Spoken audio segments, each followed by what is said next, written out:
Great. Yeah. Jason Stitt here from IT Force. We're a Southern Ontario managed service provider dealing with security on a day-to-day basis. So we work with manufacturers, logistics, not-for-profits, professional services.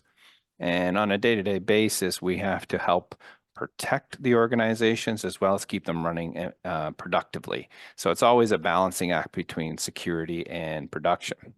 So what we did for this presentation is, of course, every organization has intellectual property, but sometimes they're not sure what does that mean or what is it? And then, of course, how do I protect it? So today we're going to actually identify what intellectual property is in a day-to-day business in Ontario and Canada. And then from there, understand what are some of the threats. And we're going to also talk about, so for the agenda here, let me just pull up that. So we're going to talk a little bit about security or threats, and then what is IP, and then where is your data? So to help understand, so once we understand what it is, then we say, where could this actually be inside my organization? How are we going to protect this? And then we're going to have kind of a security summary, things that you can take away, even a checklist on what you can do today to start looking at and protecting that information. So to start on that, we have basic definition. What is cybersecurity? So it's definitely the technology, and then how are we measuring and or continually policy and practicing for preventing cyber attacks? Or can we, if we can't prevent them, can we reduce the impact if it does get through? So that's overall the general sense of cybersecurity. And why are we concerned about this today more than ever? Well, we've seen the evolution of technology. Today is definitely not the same as it was back in the day, even if it was 3 years ago, 5 years ago, 10 years ago. Kids today don't even know what not having a mobile device is compared to, we remember, depending on your age, what it was like to have to get outside and get some sunshine. But we see here evolution of technology literally continues to grow. And nowadays we're fighting or dealing with the AI technology. But as the technology grew, the usage or the demand for leveraging that for positive or negative reasons, especially around the cybersecurity threats, grew even faster. So we're on a constant battle attack from the enemies, and we have to keep working towards protecting ourselves. So that is kind of why this is so hot topic, because now with artificial intelligence, it's even moving faster. So some of the threats we deal with, well, we see who is being affected. Well, back in 2020, when they did the analysis, they were saying finance and insurance were number one, and then manufacturing number two, and then we start moving down to who is being attacked or targeted by the bad actors on an ongoing basis. But we fast forward a couple years, we're always a couple years behind in this data, but now being 2024, 2022, we see a flip at the top. We are now seeing that the manufacturers are being attacked number one. And the focus on that is, what is it that they're trying to get? Is it their IP? Are they just looking for money? Or are they looking for the IP to get the money? Because ultimately it's depending on who the bad actors are. Money is definitely a root on source of this information. So the problem we have is, as we saw earlier, that as technology evolves, we also see that things are becoming, even threats are becoming more complex. So we can see increasing complex in the software. So the software we use today is much more complex, more integrations, cloud integrations, back-end communications, because we're trying to be more efficient. So the complexity is increased. New types of viruses every day, which now almost called what we call 0 day. So they're generated in a real-time basis. So it's hard for the classic antivirus or technologies to watch and protect against those. So newer technologies have been evolved to help with those 0 day challenges. Cloud storage, half of our data, some of our data, a little bit of our data, or all our data could be in the cloud, whether it's just our email systems and like Gmail or Microsoft, or are we starting to leverage even portals or tools like our new ERP is now, or our finance software is now fully cloud. So cloud storage is adding another component that we just have to keep in mind when we look at our 6 steps, which we'll talk about soon. From there, we have to continually update, whether it's a mobile device, an IoT device, which is a Internet of Things, which is equipment inside a facility, as simple as cameras. They all have operating systems, and they're now becoming a source of risk. So if we're not maintaining or keeping the updates on this equipment, then what we're finding is that they become a source of vulnerability. Mobile data storage, tablet computers. So is our data sitting on these mobile devices? What is the policy of that? How is it maintained? And that's security on your third-party products or your developed products. Are the databases sitting on these devices? Are they just there in transit? At rest? Are they deleted?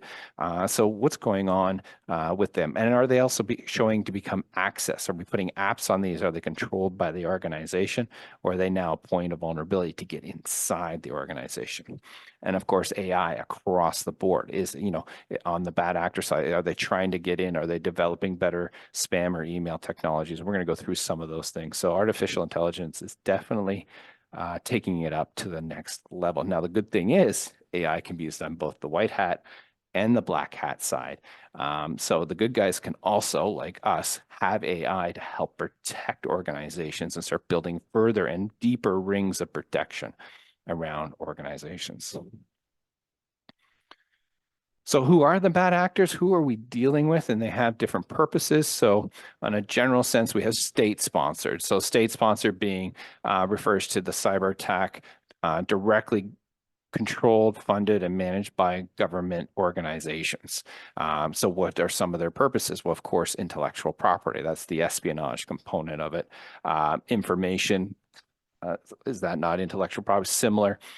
Disruption, and that's where we're talking about, can they shut down? And we're seeing this talk more and more, disrupt another state to try to get advantages. And of course, warfare that we're currently in the middle of right now, and we're worried about what could that happen or be.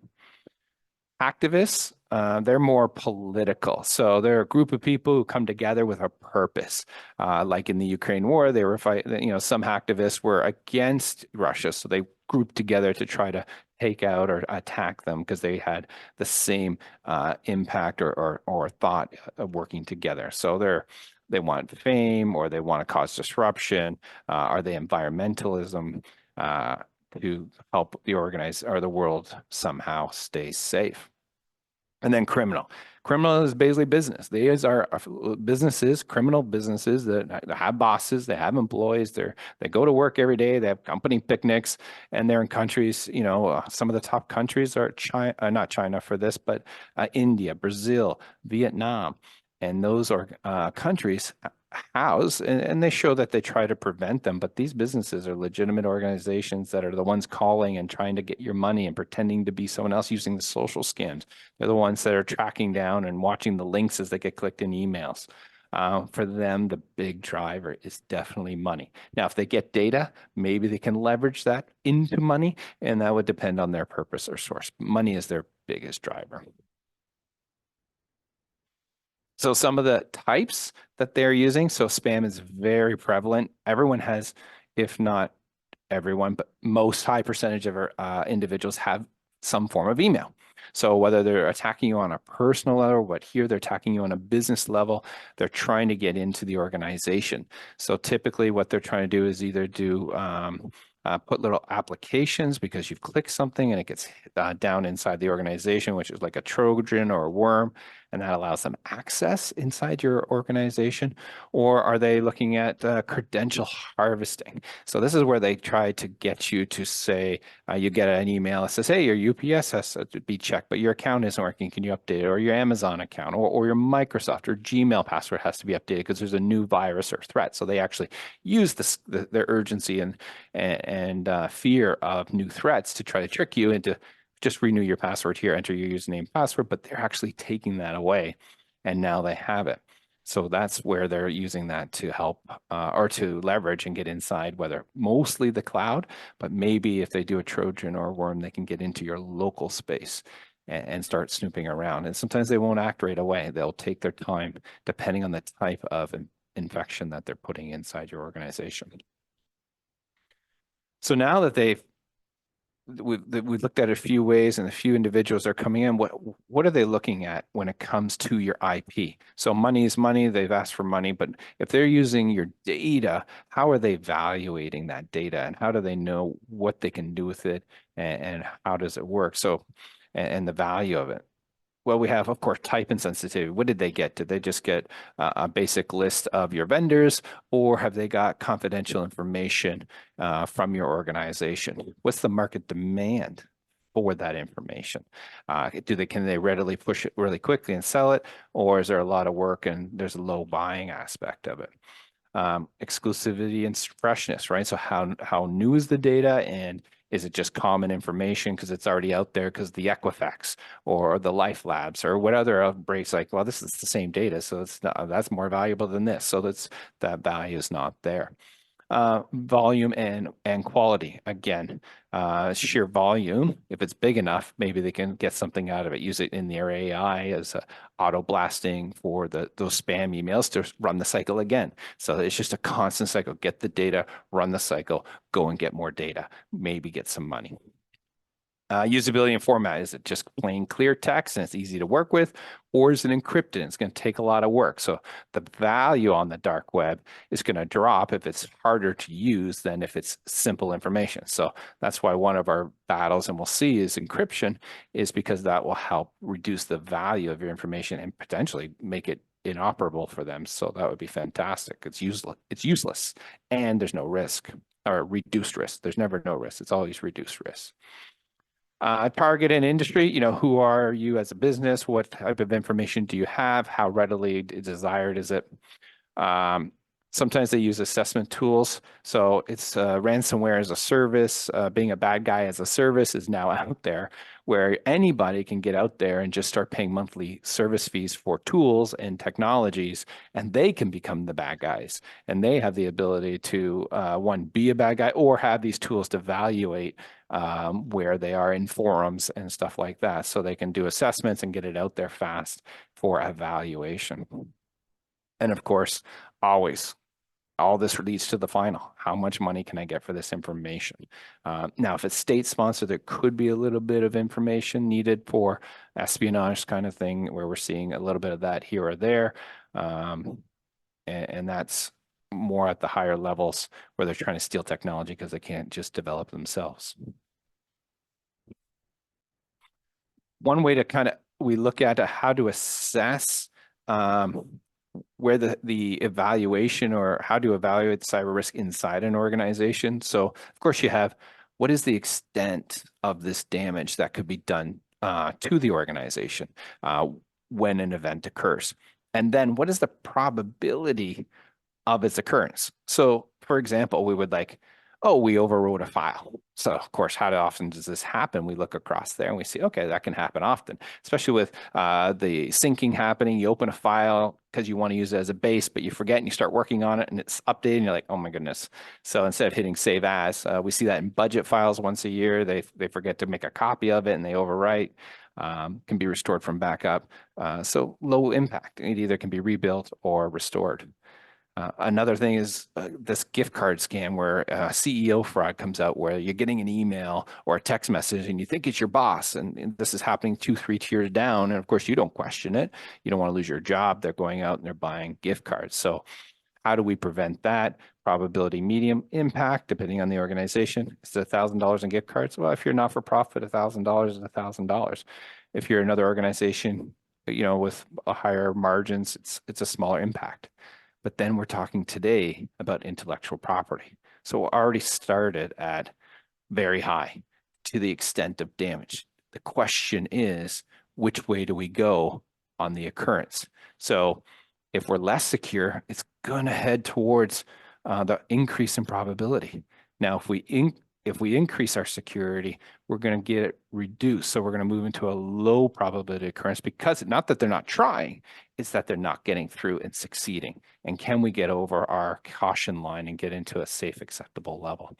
So that's looking at any part of information. We're going to dive a little deeper into what is IP. So maybe it can help you understand what you have is valuable. You're paying people every day to type those keys on keyboards, answer the calls, push the mouse buttons.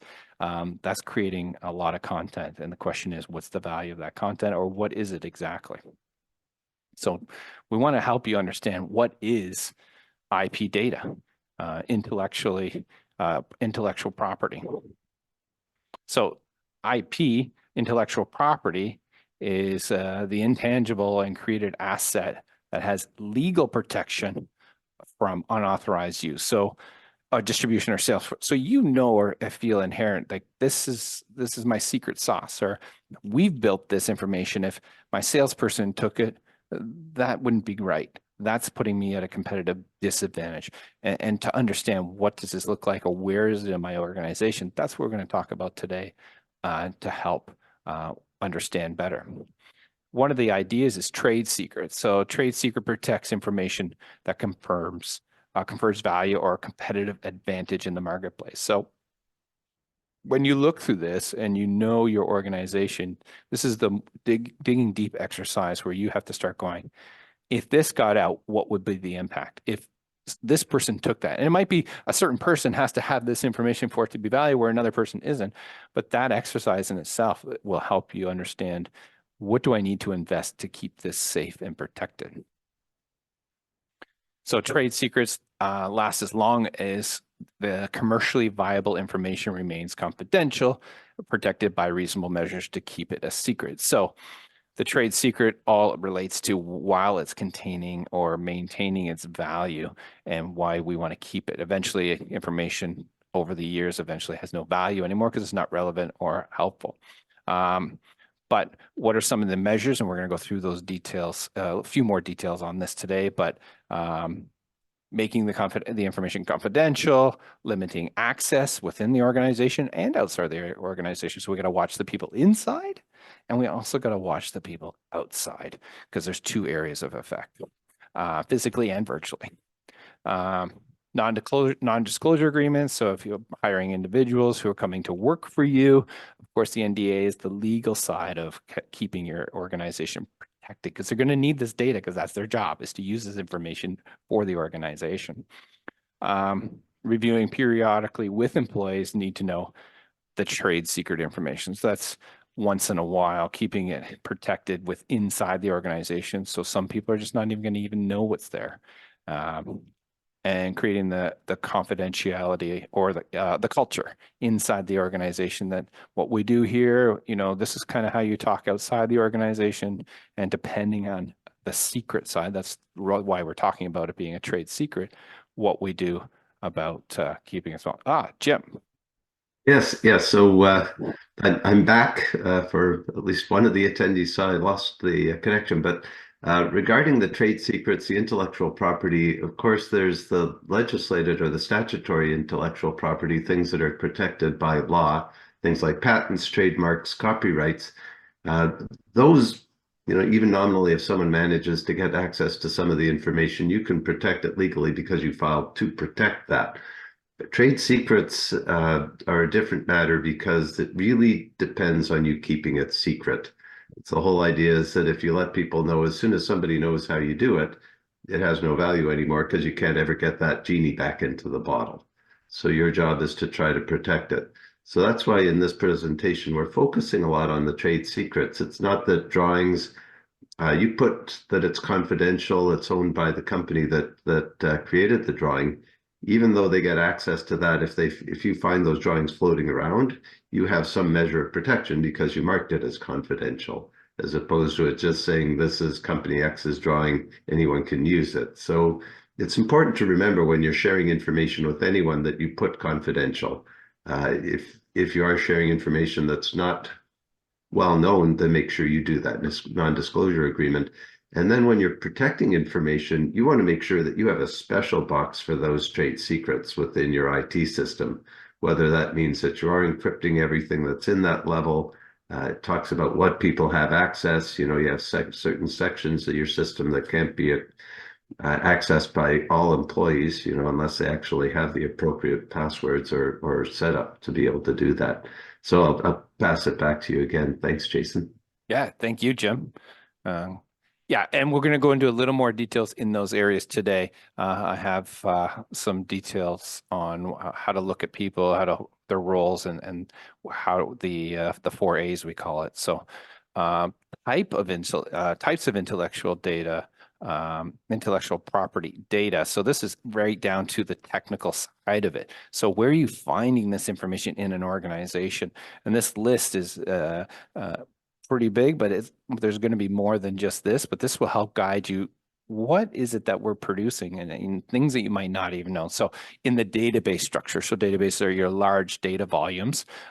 These are usually contained under a piece of software inside like an ERP, a financial accounting program, a PSA, all sorts of tools where the data is added to it every day and then used on an ongoing basis. So of course, client information and lists, employee information, vendor, accounting, that's a big one. Activity logs, things that you're tracking or auditing on an ongoing basis. IoT traffic and logs. So this is if you have a big manufacturing organization, you have welding machines like some of our clients have. That welding machine is monitored and managed. Its consumption rate, the gas rate, the material rate, all that stuff is looking for efficiency, but that tracks and documents all that data. Now, is that data as important as others? That would be determined on the individual looking for that data and what they could do with it.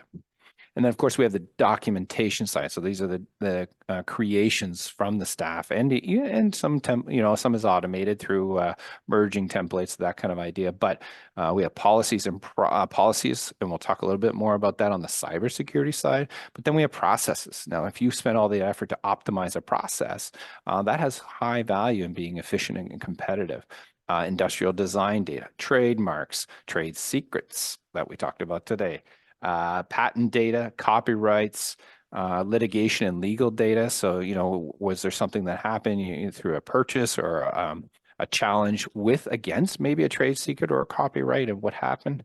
And then what information was in there? Of course, licensing and transaction data, and of course, many more. And you reflecting upon what happens in your organization, what are people producing? Then you put the value state against that and understand based on our value assessment prior. Then, of course, in communications, emails are flying back and forth, purchase orders, things that leave your systems that go somewhere else. That's created. A PO is a creation of a lot of information, an invoice, agreements. What's in your agreement? What's in your master agreement? What are some of the policies or procedures you have in there and the value of that? So they could just steal it, just get a quick launch on building a competitive organization against you, or they're using some of this information for resale value. Then the next aspect is where is it? And we want to do kind of discovery, and we'll talk about that a little bit more about it, but where is this information in my organization? And that will depend on how you structured your organization technologically, right? So we have the endpoints. So we have IoT devices, could be cameras, sensors. We have laptops, desktops. So a lot of things that you work with your hands every day. Conference units in the conference hall, that has a record of who you met with and what was going on over the period of time. Put some things on external drives, external thumb drives. It's safer there. Well, we have risk on being a piece of equipment, but what if the equipment gets stolen or misused or misplaced? And then CDs, DVDs back in the old days, but what if you had archive data that you put on there, you forgot on a shelf somewhere, and now they're gone missing? What was on that information? And then industrial tool systems. So inside of manufacturing, again, similar to IoT, but a lot of activity audits of how equipment is being used. Did you build a special process for turning something on a CNC machine? Or how is it being read effectively, and what tools, what materials being used? Then technically we have the servers, less now than they used to be because we do have cloud, which we see on here. But those are the computers, the digital recorders, switches inside your organization that track traffic, and NAS, which are large network storage devices, which became very popular because we had a lot of data, which is what we're talking about protecting. And then now we're getting the cloud. So of course, cloud's been with us for a long time, ever since email came out. We just didn't know it. We had email servers locally. Now we've moved to cloud email servers, and now we're moving to cloud applications, ERPs, financial organizations, QuickBooks. You can go QuickBooks Cloud or QuickBooks Local. More and more people are moving to the cloud, and they want that. So we'll talk about third parties and how to make sure they're protected. And so this is where your IP data locates. There's probably still more areas, but this is a good starter to go, what do I have in my organization and where do I have to start digging? Now the question comes to some aspects of how to protect the intellectual property.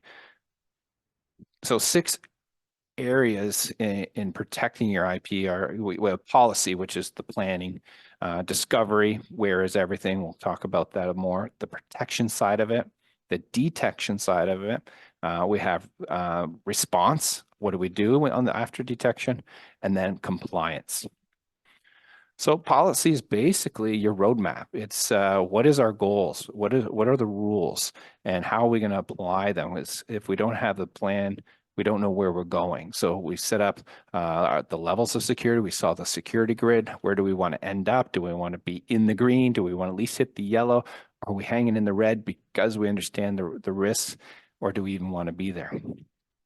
So once policy comes in play, then we have to dig into discovery. So we looked at all the IP, and we'll see that again in a moment, but we need to know, where is all our data? We think we do, but then we have to confirm, is it truly there in reality? I work with clients all the time, and of course we look at what's in the cloud, what are the usage, but then we'll look at hard drives and go, why is there so much data sitting on this person's computer? What is their role? Well, they're in marketing. It's like, okay, well, maybe there's a productivity issue with the marketing tool, and they have to bring their data locally to work on it and then send it back to the repository. Well, that would make sense on a productivity level, but now we're at a risk because now we have all this information sitting on a local device, which, does it sit in the office or does it actually leave the office? Are they working from home? Who's at home?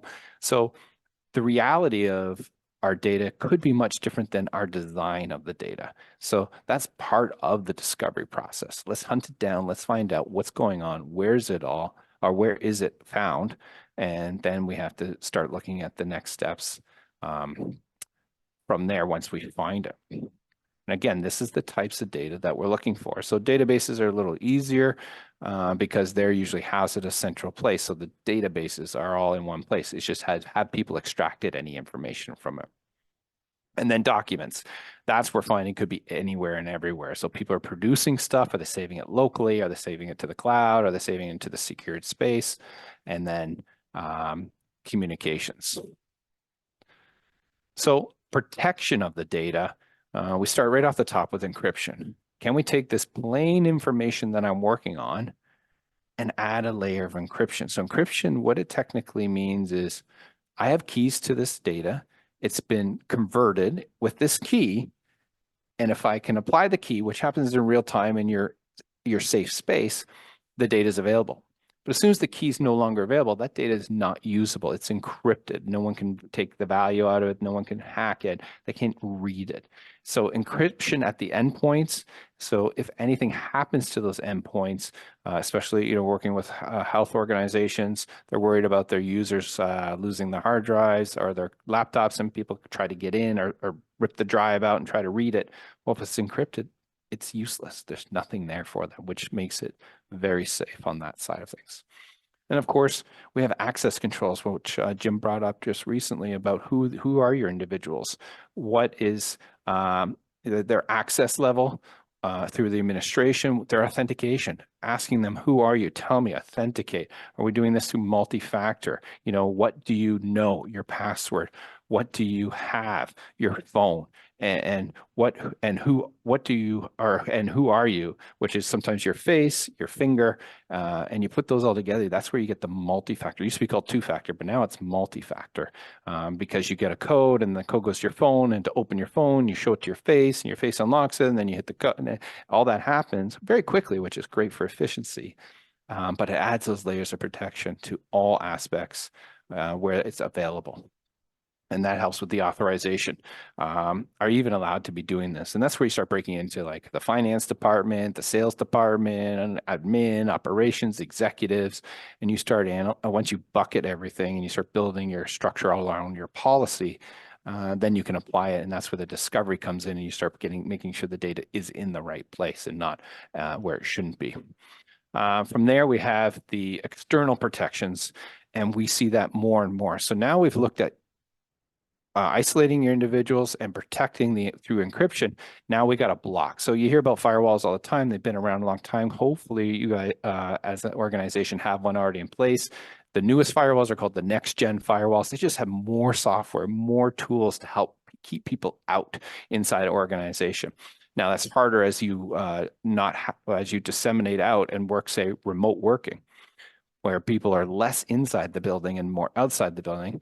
And that's okay. But then you can start having cloud protection, because now maybe your information is out in the cloud, or you have VPN back into the office, which then puts them through the firewall.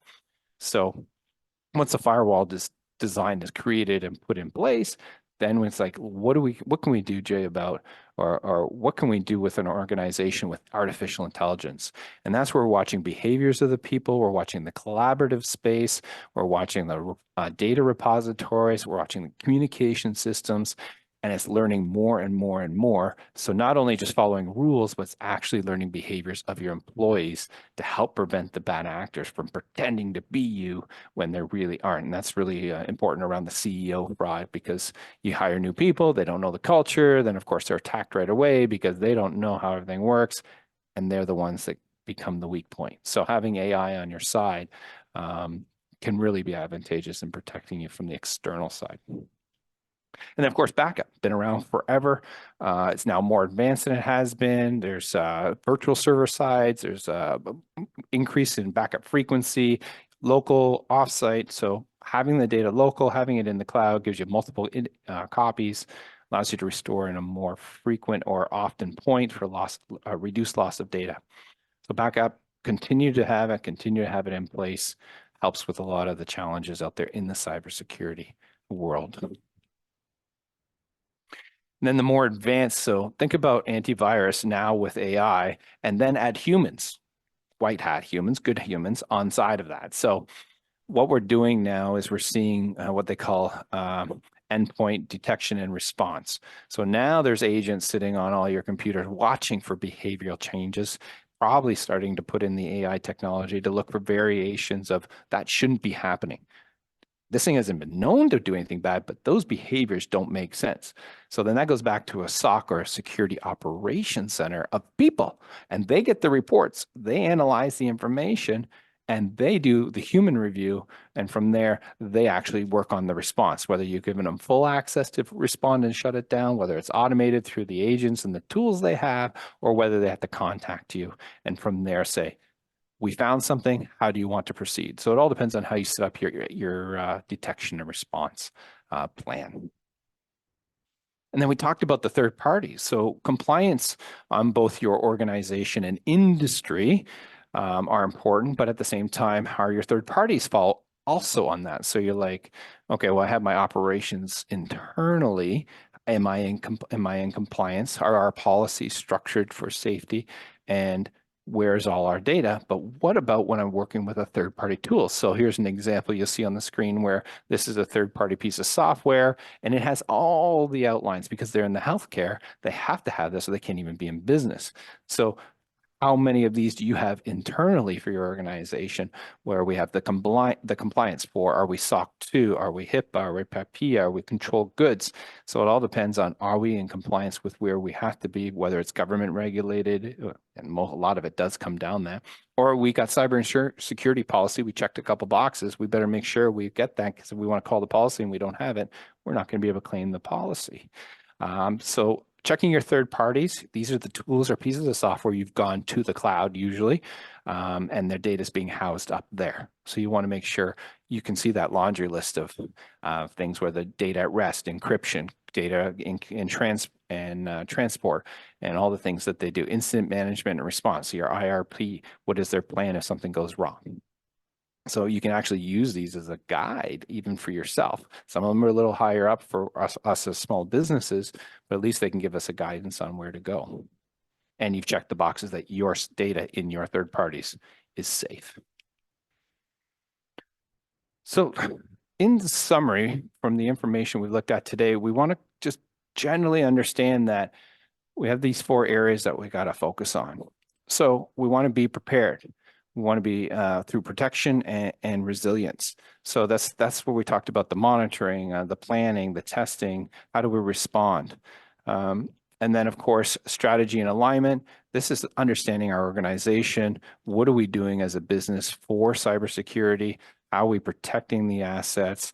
And the architecture around what we can do. And the battle for that is how too much protection shuts down our productivity. So we're always in constant balancing act between, I want to stay safe, but I got to keep my people working. If it keeps impeding them, it's not going to be effective. So that's the balancing act.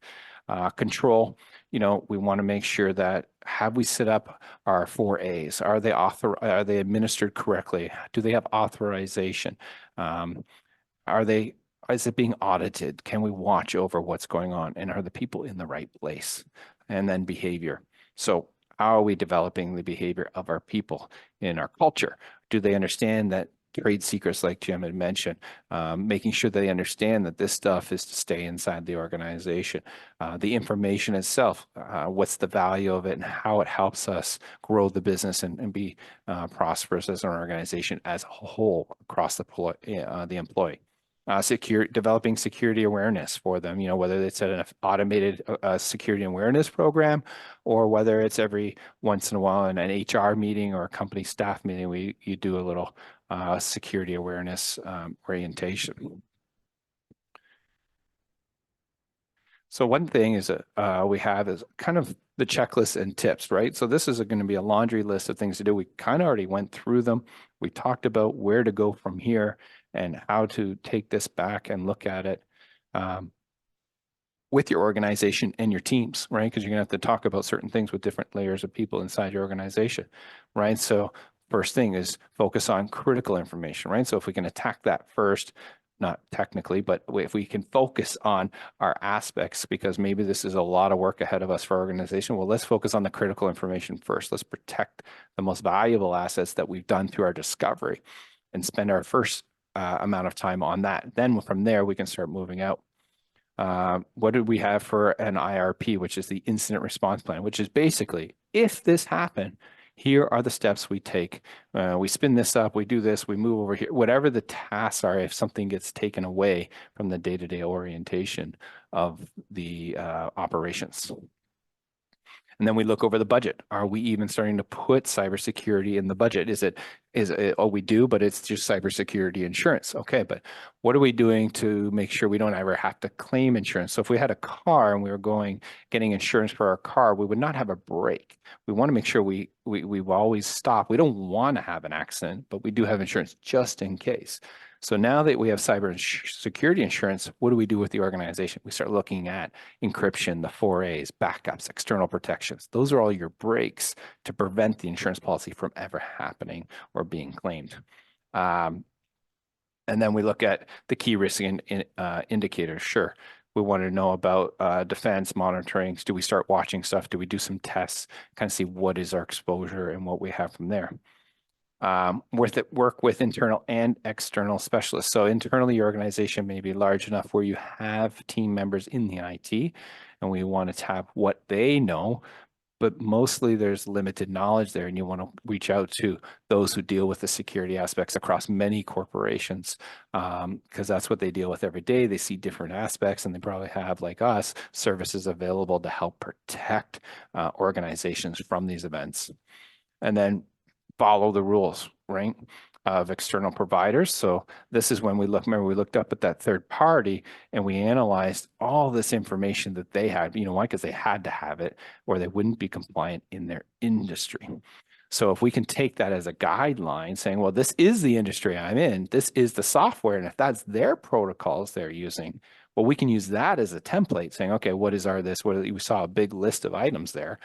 Some you can maybe not apply, but again, looking at the critical side of it, what's most important, fastest to get our first bang for our buck, 80-20 rule, right? We spend 80% of the time on the last 20% of it. So use the first 20% to get things going. And then compliance, compatibility with laws, regulations for cyber. Are you keeping up to date with the latest cyber threats? So is the technology invested in to protect you also staying up to date? Is it improving? Is it adding value on an ongoing basis as the market or as the world changes and the cybersecurity threats evolve all the time? Because it's a constant battle, protect and fight and protect and fight. And then they're trying to get in, and you're trying to stop them, and it's always evolving. Some of the questions you could be asking yourself, right? Do we treat cybersecurity as a business or an IT responsibility? So who is watching, or is it going to be a combined effort, right? Because maybe IT knows it technologically, but they understand the business impact as much. And that's where a collaboration between them could come together for the true policy structure that the organization takes. Do our security goals align with our business priorities? So that helps on the side of saying, okay, well, if we're going to grow, we need to make sure we're not impeding our people to do their tasks and their activities, but we need to stay safe. So that, again, that's that balancing of productivity to protection, and always looking for that balance between the technologies and the people. Have we identified and protected the most valuable process and information through our policy structure? Does the culture support a cybersecurity environment? And that's working with your people on ongoing staff meetings. You know, what's the newest threat? What are we watching for? What almost happened? Keeping them informed, because then they keep a heightened sense of, oh, I think this email is not good, or maybe this one. It's amazing how when they're thinking about it, they actually pay attention. And then do we focus on compliance and security capability? Again, using the third parties if you have them, that could help guidance with that. Are you certain third parties are secure? Most get those check boxes. Go to every one of your pieces of software that you use and look for their security section on their website and get that, making sure those check boxes are taken care of. Do we evaluate? So we put these things in, but are we meeting with our IT team? Are we looking at the reports? Are we looking at the audits? What do we know that's happening? Or are we just setting and forgetting and assuming it's working? And then do we have a responding, what's our IRP, our incident response plan? What do we do if something happens? Play it out, have everything ready. And of course, I have the business checklist for you to leave you with some more task oriented. So implement your strong. So this is more technical. So implement strong password policy. So the policy is not the written policy. This is something a technology expert can help through your software system. Make sure you're using strong passwords. Multi-factor. We talked about that, and we looked at using instead of just two-factor, multi-factor. Let's get it going to an app on my phone. Use my face to open my phone. Then I have to enter some information. So that's the multi-factor component. Constant software update minute on mobile devices. The security patches come through the mobile device updates. Let's make sure we're keeping mobile and IoT devices updated, because that's where they're going to find a hole. Of course, your Windows and Mac OSs are going to stay updated. Just we want to keep those.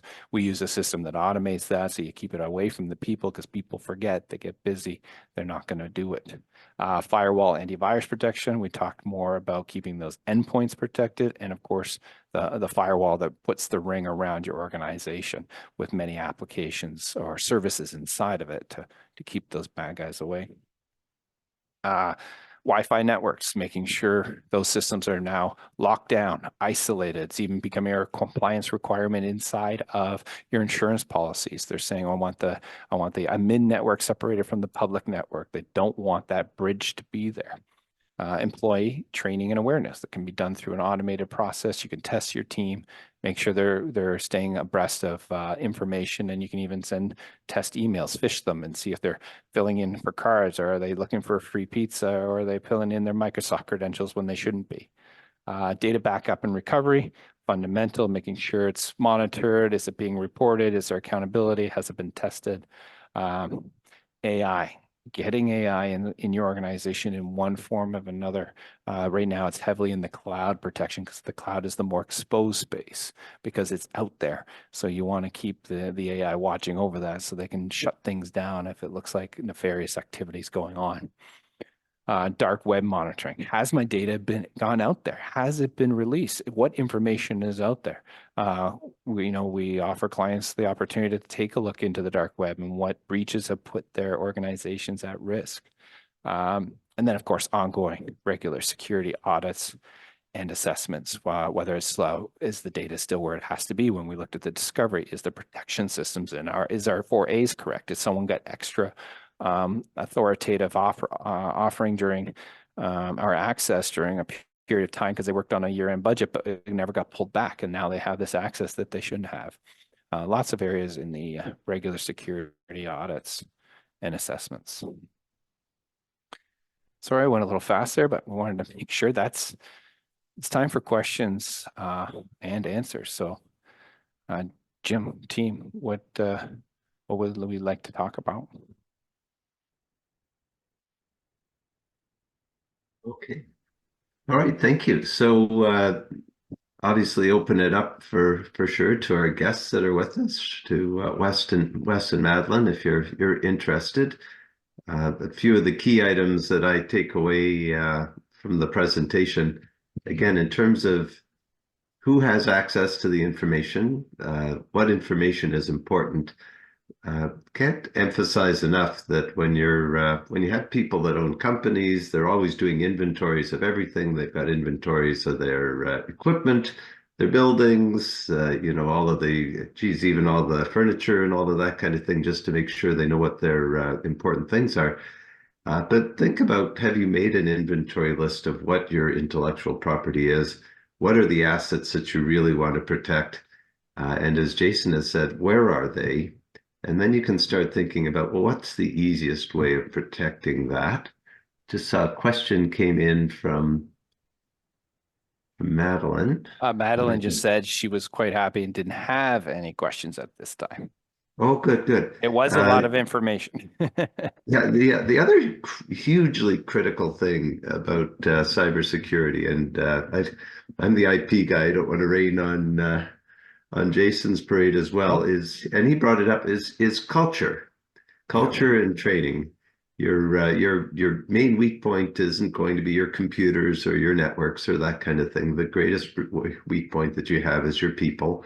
So you need to make sure that you're keeping your people happy, of course. Also that they understand what the types of issues could be, where people could be trying to access the system. I have a good example of when I was working with the National Research Council. There was a huge cybersecurity issue back in 2014. Suspected it was the Chinese had gotten access to the accounts and were fishing around inside of our section quite a bit. And you can't imagine an organization that has much more in the way of IP available, just trying to figure out what they were looking at. Was it employee information? It came down to a time when the government was cracking down on public facilities and almost bullying the employees of the National Research Council at the time. And, never thought of the fact that those people were not happy. And when you have unhappy employees, you're almost opening the door for people to, as Jason said, maybe they don't intentionally give secrets away, but they aren't necessarily as careful, it serves them right type of thing. So, always go back to that. Are your people happy? If they're happy, then they're the ones that have access into the information, and they won't be sharing that with other people as well. No, it's a very good point. Culture is, and actually some of the stats say the people are your weakest point. Almost up to 48% is what the current stat is, that if something's going to happen, it's about a 48% chance it's going to come because of an individual with even accidental, not even with intent. Yeah, so I'm just going to, I didn't do my presentation. I missed the opportunity, but I am going to put my contact information in the chat here. Just typing it in now. So my email address, Prendergast, let me make sure I got it right, at niagaracollege.ca, and my phone number, 204-557-9650. So if any of the attendees want to get back to me after this is done, we will end it exactly at 11 or at 1 o'clock. But please feel free to contact me if you have questions about IP, security. If you need to get information and you want me to connect you with Jason, of course, we'd be happy to do that too. So again, I don't know, Wes has, oh, 6 people on a network. Okay, Wes has got 6 people on a network using computer, cell phone that can access our data. All data is stored in OneDrive with MFA. Multi-factor, currently just using Windows built-in security software. Would you recommend a third-party software? That looks like it's for Jason. Yeah. Now, it all depends on the depth of the Microsoft built-in security software. I mean, Microsoft has built-in what we call DLP, data loss prevention, and that has a layers that you can add on to. And basically, the idea is like as soon as data goes leave, it has to be approved by a secondary individual. Now, only 6 people. Your organization doesn't seem like it has that huge layers of hierarchy of information. So the security software that Microsoft, again, Defender and how many layers you have put on. But we also recommend secondary components because that's all nested in one space. So our AI technology was out a lot earlier than Microsoft's Copilot that's out, and how are they integrating it? So we always like to have Microsoft doesn't offer backups, so we always say you should back up to a third party, and then on top of that, adding layers of our like artificial intelligence protections systems on top of that. Just check more of I've done my due diligence, I protected my people from themselves, and then I protected my space from the bad actors. So that is the recommendation for sure. Yeah, and again, size really matters in terms of the strategy that you take with your cybersecurity, with your IP protection as well. Maybe your biggest problem is going to be ransomware type of attack. We can't get at your data, and now you're shut down for some time until you actually have to pay to get the key to release it. But do you have IP that's buried in there? Do you have things that you don't want competitors to know? How do you protect that? Very simply, if you don't have a lot, encryption is a great tool. Yeah, you're welcome, Wes.